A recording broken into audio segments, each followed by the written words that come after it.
Երբ որ մարմարիկի ողբերգական դեպքը տեղ ունեցավ, մենք տեսանք նաև թե որքանով փորձարվեց նաև իրավապահ համակարգի գործունեությունը խոչընդոտել տարբեր ինֆորմացիաների, որոնք առաջացրեցին նաև հանրության վրդովմունքը, սկսած տարբեր էքստրասենսների հայտարարությունների եւ նաև հա ձեր պատասխանը կարող է նաև որոշակի առումով հետագա նմանատիպ դժբախտությունները կանխելու հետ կապված ուսումնասիրվում են եւ արդյոք հա նմանատիպ մտքեր արտահայտողները, որոնք ապակողմնորոշում են եւ հասարակությանը եւ նաև ընտանիքի անդամներին ենթարկվելու որոշակի պատասխանատվության։ Բնականաբար ցանկացած միտք, որը որ կարող է տարբեր հարցերի քննարկման շրջանակներում լինել, ուսումնասիրվում են, բայց ես ողջունում եմ, որ հենց դուք որպես լրագրող եք հարցը բարձրաձայնում, որովհետև իրականում մենք շատ խնդրահարույց իրավիճակների ենք բախվել, հատկապես փոքրիկի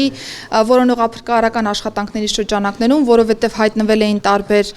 էքստրասենսներ, հայտնվել էին տարբեր անձինք, որոնք ուշակություններ էին անում կամ ենթադրություններ էին անում կամ փորձում էին որոշակի էմոցիոնալ դաշտ ստեղծել, ինչը չափազանց մտահոգիչ էր մեզ համար, որովհետև մի կողմից խոչընդոտվում էր ոստիկանության եւ փրկարար ծառայության աշխատանքին, մյուս կողմից նաեւ որոշակի էմոցիոնալ դաշտ էր ստեղծում հանրության եւ հատկապես ընտանիքի անդամների համար, որը կարծում եմ ուղղակի անընդունելի վարքագիծ է, եւ ես առիթը օգտագործելով այս դեպքի մտահոգությունները նկատի ունենալով հորդորում եմ մեր հասարակությանը գործը թողնել այն մարմիններին, որոնք որ իրավասու են զբաղվել տվյալ խնդրի լուծմամբ եւ ուղղակի չճշտված տեղեկություններ հրապարակելով կամ չգիտեմ անհետ ինչ որ միտեղ տեղեկություններ հրապարակելով